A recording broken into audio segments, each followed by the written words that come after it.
Jerod Mayo provides clarity on how the Patriots intend to use Drake Maye, the latest on the offensive line, and Javon Baker's incident at Boston Logan Airport, and we look ahead to the Week 1 matchup against the Cincinnati Bengals. All of that and more here on Patscast.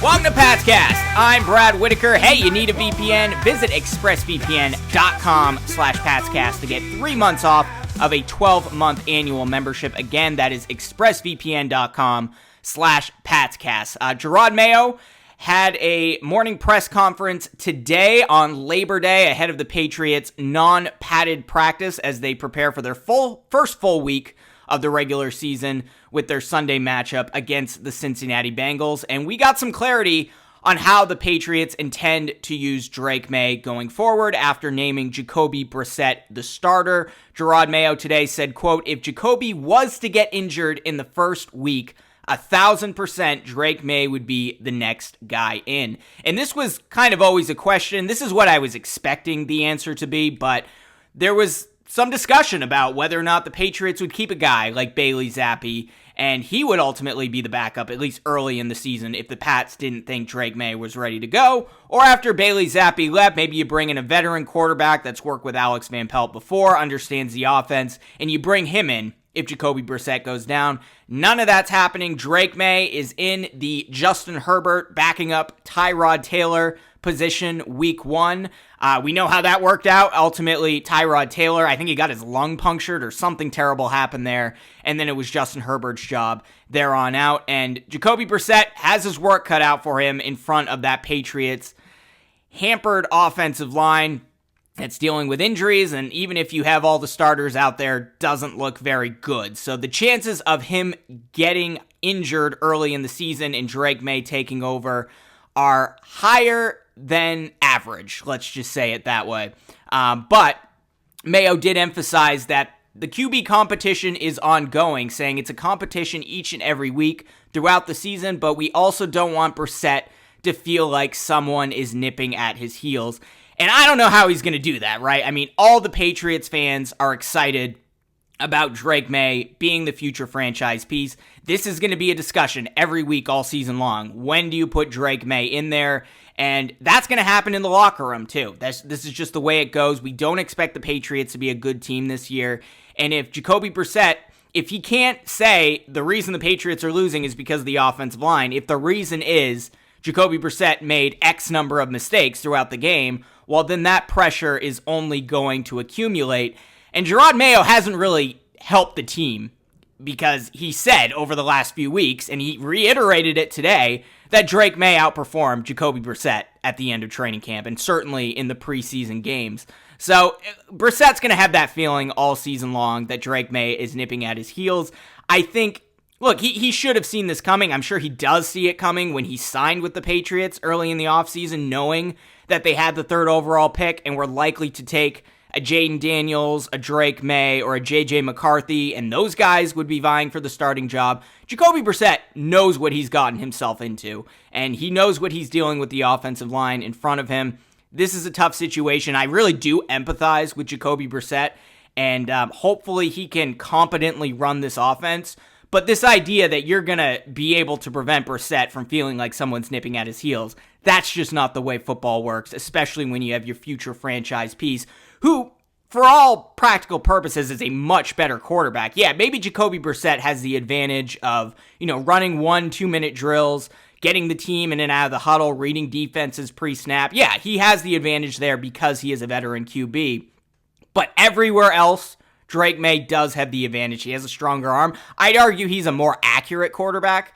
At this point, Drake Maye's accuracy is much better than I was expecting. We know what he can do with his legs, extending plays, scrambling on the ground, whereas Jacoby Brissett is kind of a strict pocket passer at this point. So, it's going to be a tough year for Jacoby Brissett, and this may be his last chance at a starting job at the NFL because, he's a good backup. He's not a great starter, and the Patriots are not a great team at the moment. So that's just the way it works, but we also got some additional clarity on what Drake Maye will be doing week to week as the backup. Jerod Mayo said today that Maye will be running the scout team offense. He calls it the show team and says those reps are very important in a place for players to develop. But he also added that Drake Maye will still get opportunities to rep during practice. And this is about what I expected. Not what I would have done, but what I expected. And at least according to Andrew Callahan of the Boston Herald, Jacoby Brissett had 98% of the first team reps at training camp the last couple of months. And I think it's going to continue to be that way. Would I like it to be closer to 50-50 so Drake Maye is more ready to go if Jacoby Brissett goes down? Yes, I would. But we hadn't seen that in training camp despite Jerod Mayo saying it was a quarterback competition. We hadn't seen that. And I think what will end up happening is Maye will probably get 3 or 4 first-team reps at each practice, and then he will focus 90% of his energy on the scouting team, which is typical for a backup quarterback, even if that backup quarterback is intended to be the future franchise quarterback, which Drake Maye certainly is. And honestly, I would have loved to see Joe Milton running the scout team. Maybe that's a lot to ask of a third-string quarterback, but everything that Drake Maye can do, all of the raw traits that he has, Joe Milton has those traits, but on steroids. He's a little larger, has stronger arm, not more accurate, but a quicker release, bigger body, bigger frame, faster, more mobile than Drake Maye is. And yeah, maybe Maye will be able to emulate some of those dynamic quarterbacks that they have to go against this season. Aaron Rodgers, they're not going against Patrick Mahomes, but they're going to go up against Joe Burrow, and yeah, Drake Maye is going to be able to emulate some of these guys, but I think Joe Milton is a better fit, especially for, going against a Josh Allen or some of these guys who don't have a lot to work with, that are going to be scrambling a lot. I think Joe Milton running the scout team, pretending to be Josh Allen or some of these other quarterbacks, would put the Patriots in a better position, and then you focus Drake Maye a little bit more on being the backup and splitting reps with Jacoby Brissett. That's what I would have done, but again, that isn't typical. Typically, the backup is running the scout team, and then they have a little extra work on the side in case the starting quarterback goes down, and that's what Drake Maye will be doing, at least as the backup. But I really hope that Drake Maye pulls from the Patrick Mahomes book, year one, sitting on the bench. According to Albert Breer, he talked about this last week. When Patrick Mahomes was backing up Alex Smith, he didn't start all season long, except for the last game of the season when they had already clinched a playoff spot, and it was a garbage game. But Patrick Mahomes obviously learned a lot because he won the MVP in year two, had the best record in the NFL, and brought his team to the AFC title game. I think Drake Maye could follow a similar approach, which was Patrick Mahomes would stay after practice. He would watch the first team reps, and then he would keep some of the second, third string practice squad wide receivers, and they'd go through all the first team reps together on the field briefly after practice, and that made sure Patrick Mahomes was ready to go in case Alex Smith went down, and ultimately helped him in his development when he took over as a starter a year later. And people forget that, there was a lot of conversation about all that Patrick Mahomes brought to the table, the spectacular plays that he was making throughout training camp his rookie year. But he also threw a lot of interceptions in those practices, far more than Drake Maye threw in training camp over the last few weeks. And it worked out pretty well for Mahomes. So I'm hoping, I think Drake Maye will be in sooner than that. I think there is a chance he sits the entire season if the Patriots are at least mediocre and Jacoby Brissett is more than competent out there. Yeah, I think there's a chance that Drake Maye sits the entire year, but in all likelihood, knowing the type of quarterback Jacoby Brissett is, knowing the situation the offensive line is in right now, knowing the high likelihood of injury to Jacoby Brissett, considering he got hurt in the last preseason game, hurt his throwing shoulder, I think we're going to see Drake Maye sooner rather than later. So if I had to guess, it would probably be somewhere mid-season. I know some people are talking week 5 against Miami. I'm thinking like week 8, week 9, around the time they play the Titans and the Bears, and then they go to London, and then they have a homestand. I think that's probably the time the Patriots would ultimately bring in Drake Maye. assuming the team is struggling, which is highly likely at this point. But look, I've been in the start Drake Maye camp, all training camp, or at least the last 3 or 4 weeks. But I've kind of accepted the position that they're in right now. Patriots fans don't seem to be bothered by the decision. At least that's the temperature that I'm reading. There wasn't a lot of controversy about this decision. I thought there would be a lot more. But people know that they're playing the long game here and that this season is a rebuild. And if you can improve on the 4-win season that they had last year, if you can get close to doubling on that, then that will be chalked up as a success. So I understand why he's not starting. I want to win football games right now, and Drake Maye puts the team in the best position to win, but they're thinking long term, and I totally understand that argument. But as I said, the Patriots did practice today. It was a non-padded practice. We did get some updates on what the offensive line could potentially look like week 1. Remember, Vidarian Lowe went out with an injury a couple weeks ago. Sidy Sow went out with an injury in the preseason finale. Vidarian Lowe didn't really practice today. He was considered limited while Sidy Sow sat out, but pretty much both of those guys sat out of today's practice. So the first team offensive line had Chuks Okorafor at left tackle. Hopefully he's dealt with all of those illegal formation issues he was dealing with in the preseason finale. Then at left guard, they were alternating between Michael Jordan, who's back on the team after being cut, and Nick Leverett, who's been the backup at center throughout all of training camp, and has looked pretty good up until the last preseason game where Nick Leverett really did struggle there. But he is much better at guard than he is center. So if you don't have Sidy Sow out there, very comfortable, whether or not it's Michael Jordan or Nick Leverett at left guard. Is it not ideal? Of course, it's not ideal, but I would probably give Nick Leverett the advantage there, but those two seem to be alternating at left guard. David Andrews, of course, at the center spot. Layden Robinson, the rookie, starting at right guard.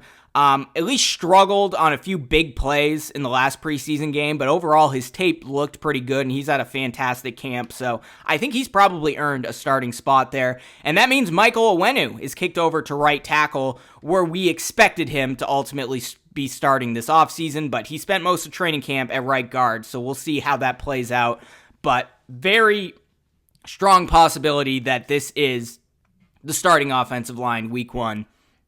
Okorafor at left tackle, either Michael Jordan or Nick Leverett at left guard, David Andrews at center, rookie Layden Robinson at right guard, and Michael Onwenu at right tackle. We all hope to see Caden Wallace worked into that starting lineup eventually during the season. They want to move him over to left tackle, and if Michael Onwenu's at right tackle, that's the only spot he can play. So hopefully we'll see a little bit of Caden Wallace, but it doesn't sound like he's going to be in that starting lineup right away. But we'll see. Sunday will be a strong indicator of what this O-line is going to look like the rest of the season. Some updates over the weekend. There was an incident, red flag, if you will, with wide receiver Javon Baker out of Central Florida.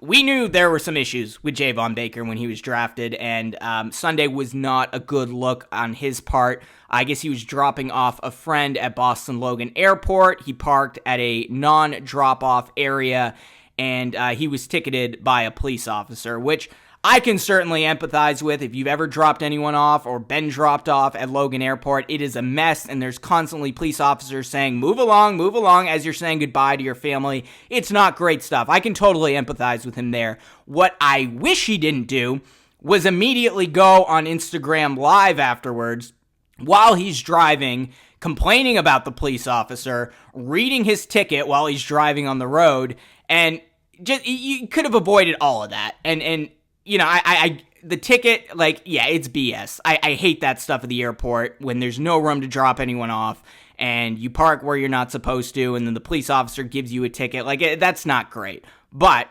complaining about it when you have a job as a wide receiver, everyone knows there's red flags with you being on the team, is not a great look, and it was not a good look for Javon Baker. And Jerod Mayo addressed it at today's press conference, saying, quote, "It in no way represents what the organization is about, and in no way represents what we are about as a team or how Javon needs to go out there and represent himself. We've handled it internally. We had a great conversation.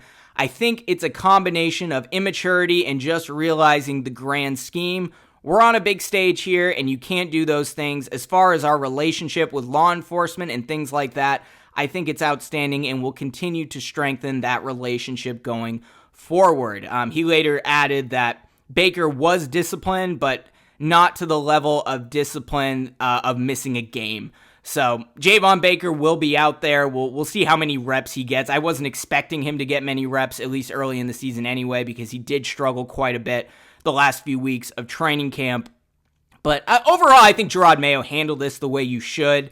You could bench the guy, but ultimately, this was an embarrassing moment for him, and hopefully he's learned his lesson. But if it happens again, or we get something similar, or Javon Baker is continuing to get in trouble with law enforcement, which he did in college, above, just getting a ticket, which is not really a big deal in the grand scheme of things. But the way he handled it was a big deal. So hopefully he's learned his lesson there, and we'll get some production out of him this season. But this was the reason Javon Baker dropped. I mean, this was a second round level wide receiver, an incredible athlete coming out of Central Florida, but he dropped to the mid rounds for a reason, and this is why. So, Patriots have brought in many players with red flags before under Bill Belichick, but this is a real test for Jerod Mayo, who's known as kind of an open players coach. I think he ultimately handled the Matthew Judon situation correctly, even if it took him a couple of weeks. Hopefully he continues to discipline his players when they step out of line this way and keep the culture that New England has had for the last 20 plus years under Bill Belichick. But I think Jerod Mayo deserves credit for the way he handled this. Some other news coming out of today. I mentioned Albert Breer earlier. He had a report talking about Brandon Aiyuk, who signed a multi-year deal with the San Francisco 49ers at about $30 million a year. I believe it's like 75, 78 in guaranteed money. We know what the Patriots were offering Aiyuk. They were expected to give up a 2025 second-round pick, a 2026 fourth-round pick, and a player who was probably going to be Kendrick Bourne, who's coming back from a torn ACL and is on a 3-year contract with New England.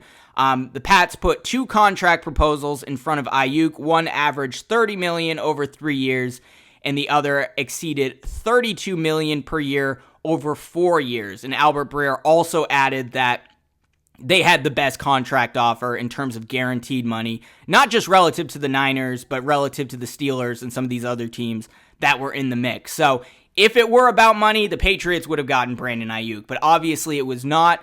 The reason why I was upset about all this is because Brandon Aiyuk ultimately took the deal from the Niners that was on the table all along for the last couple of months, and he just used the Patriots and the Steelers for leverage to boost that offer, and he didn't get it, and ultimately ended up getting his contract extension with the 49ers. And yeah, everyone complains about Massachusetts state income tax and the millionaire's tax and all of that, but he signed with a team in California. He's going to get taxed a hell of a lot more. Not just a team in California, a team in the San Francisco Bay Area. It wasn't about money, clearly, if that's the case. And Aiyuk used the Patriots, but he did not get any additional leverage out of it and is back with the Niners. But this idea that the Patriots were cheap, and they gave him a huge average annual value, but didn't offer a lot of guaranteed money, as guys like Tony Maserati and Michael Felger floated out there. It just wasn't true. The Patriots had the best offer in terms of guaranteed money, and certainly were able to compensate for the state-level income taxes that Massachusetts has relative to California and San Francisco, and it sounds like they even had a better offer on the table compared to some of these other teams with less of a tax burden. So, Brandon Aiyuk used the Pats, but he used them, but he didn't get anything out of it. So, I'm glad he's not here with that in hindsight, but it really would have been nice to have a true number one wide receiver, and the Patriots will be prioritizing that once again next offseason after failing to capture Calvin Ridley and Brandon Aiyuk. So we'll see. Again, this is a 2-year rebuild at minimum, and Patriots are going to have to address the offensive line and the receiver position next offseason to get to the level that they want to be at when Drake Maye ultimately takes over. Patriots also named their captains today. I don't think any of this is a major surprise. David Andrews, Jacoby Brissett, Jabril Peppers, Jawan Bentley, Dietrich Wise, and Joe Cardona were named the captains. No complaints about that. That ultimately seems to be the right decision. Even if Jacoby Brissett only starts a few games this season, you still want the veteran to be the captain. So I think those were good decisions. They're actually going to be wearing the captain patches. That's something Jerod Mayo has changed from Bill Belichick, who was a lot more about the team and less about individual players. Well, Jerod Mayo has changed that. I don't really take an issue with that. It's good to have captains recognized that way. And I kind of wish Belichick had done that. So that is a change that Jerod Mayo is making. Some other news today as we look ahead to the Patriots Week 1 matchup against the Cincinnati Bengals. Head coach Zach Taylor says Jamar Chase may or may not play on Sunday versus the Patriots. He says they're just taking it day by day. Jamar Chase was out early at practice. He's been kind of holding in throughout of training camp. So he's getting up to speed. He's trying to quickly get up to speed so he can start right away. But there is a chance Jamar Chase doesn't start on Sunday, which would be a huge advantage for the Patriots because really the only main receiver you have to worry about there is T. Higgins at that point, which I drafted T. Higgins on one of my fantasy teams. So if that's the case, I will be very happy. But we'll also be happy as a Patriots fan because the Bengals are a team that historically, and especially since Joe Burrow took over, has struggled week 1 of the regular season. It takes them a little while to get going. This could be a game that the Patriots can steal if the defense plays to the level we expect the defense to play. Certainly if Jamar Chase isn't out there and Jacoby Brissett doesn't turn the football over, then I think the Patriots do have a shot on Sunday. It's an outside shot, but all of those pieces will need to line up, but I don't think this is a gimme for the Cincinnati Bengals at all. I think Patriots, this could be a trap game for them. I think Seattle could be a trap game week 2. If the Patriots could somehow start this season 2-0 on the back of the defense before schedule gets a lot more difficult with teams like the New York Jets and the San Francisco 49ers, well, that's going to be good for the outlook of the season, and it might keep them in the playoff race as we head into December. So I think there's a real chance the Patriots start the season 0-6, but those first 2 games on the road against Cincinnati, week 2 at home against the Seattle Seahawks, I think those are both trap games for both of those teams, and I think the Pats could potentially start 2-0. I wouldn't bet on it. But there is a chance. But as of right now, if I were a betting man, I'd give the Patriots 6 straight losses before they ultimately get their first victory. But hopefully that doesn't happen. Hopefully Jacoby Brissett plays well, or if he gets injured, Drake Maye can go in there and perform at the level we know that he's capable of. Going to be an interesting week as we prepare for Week 1 versus Cincinnati. We'll be here at PatsCast to cover it. If you like this video, be sure to smash that like button. Subscribe to this channel on YouTube. Hit the notification bell or subscribe if you're listening on Apple Podcasts or Spotify. And we'll see you throughout the rest of the week. In the shadows, casting doubts, yeah, every mistakes. Trying to find their way, but the road it quakes. PatsCast echo calling from the stands. Rookie stumble, fumble, gotta make this stand.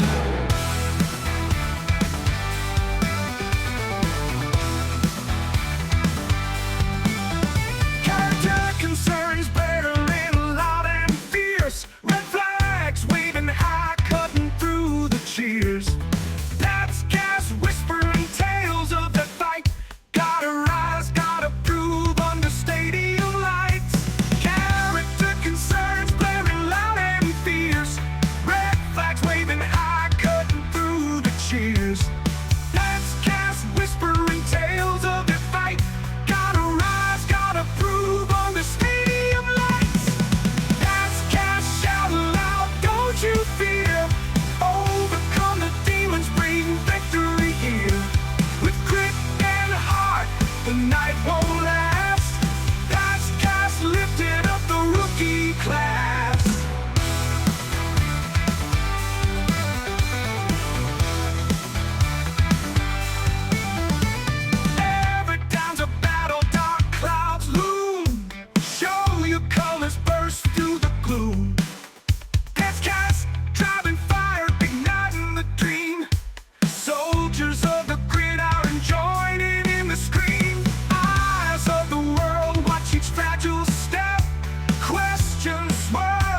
Pats lifting up the rookie class.